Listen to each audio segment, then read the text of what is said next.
درباره وی مجاره من میواداریا برس دکتر زارا صالح اکادمیسین ج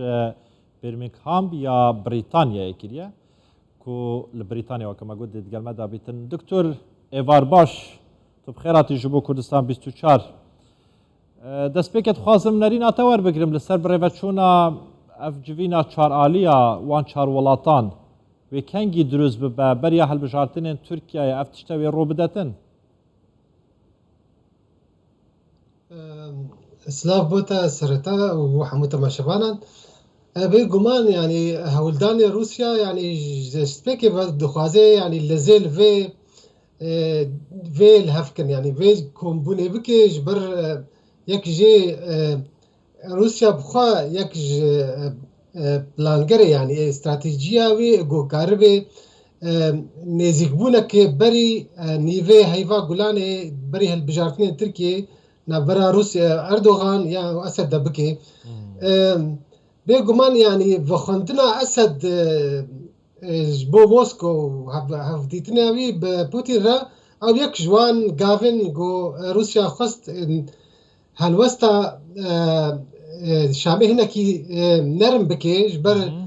هالوستا أسد هنا كي باش هشك وفيدر بعدش برجو ويجي خست سود جفيدر فتاها بقري جو إيرو أردوغان قالك يجبوي بيويستا أف بيوندي فقرن أو جي خص شرط ومرجي خوا بدي بيش لزباور دكم يعني أخافتنا بوغدانوفجي وإديجي نونرين روسيجي دفدر باردا هناك تيخو ياكرن جو هناك نرمبون آلية تركي دا تشي بوا يعني أو فكشاندنا أو شرط ومرجين أسد قد بجيت به حمو هيزين داقر كر يك جوانا تركيا وامريكا في نرواج سوري دركفن هرول هلبت تركيا في غافي بيك نايني بري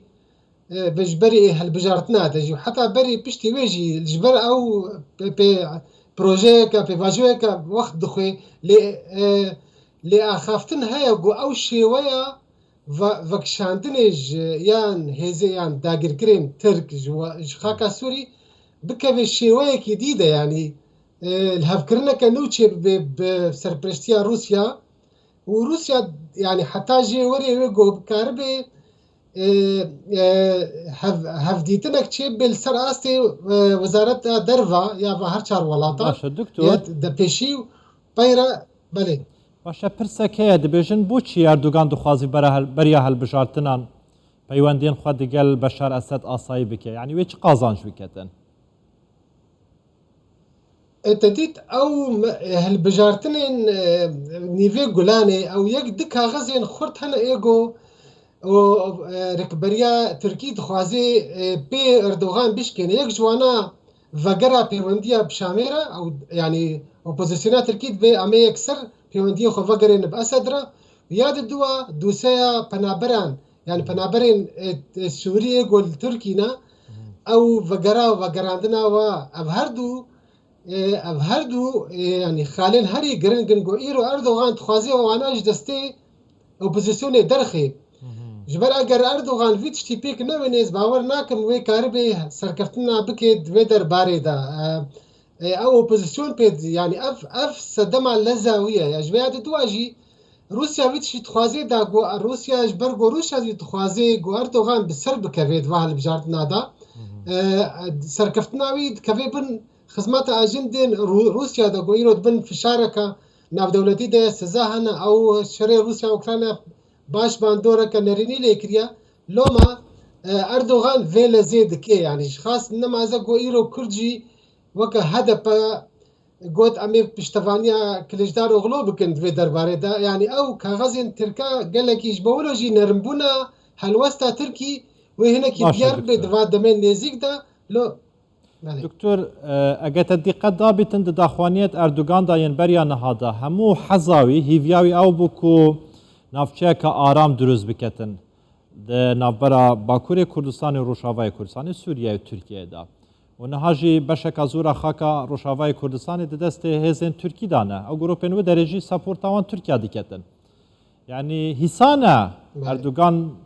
به همو آخه به همو تعبه ماندیبونه لسر سینیه که آلتونی پیشکشی سوریا بکته و خوبک شینیتن چون اف مرجع اسدیه وەک ینی ئەس باوەڕ دەکەم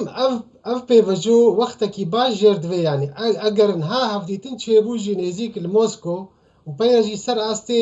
وەزارەتە دەرڤە تورکیا یەکسەر vê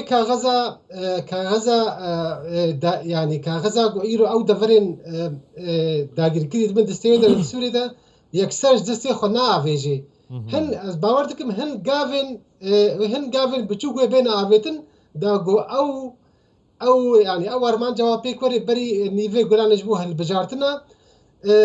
di vir de ez bawer dikim yanî îro Rûsya bêhtir vî karî birêve dibe ji ber got Tirkî dibêje divê ez armanca min şerê terorê mebesta wî Kurd e di vir de û ya dî rejîm jî dixwaze divê ez jî mebesta min terora ew grupên opozîsyonê ê bi ser Tirkî ve di vir de hindek yanî hindek ecendên hevbeş hene di navbera Erdogan û Esed de û Rûsya jî xweşber got îro tedî nexşeya siyasî hinekî bêhtir di van demê nêzik de hatiye guhertin nexasim îran tedî îran jî berê dijî vê li hevkirinê ye lê îro piştî vegera pêwendiyên Siûdiyê û îran û niha destê û niha jî Rûsya bêhtir dixwaze destê wê tê باشه دکتور Sûriya belê tamam Türkiye û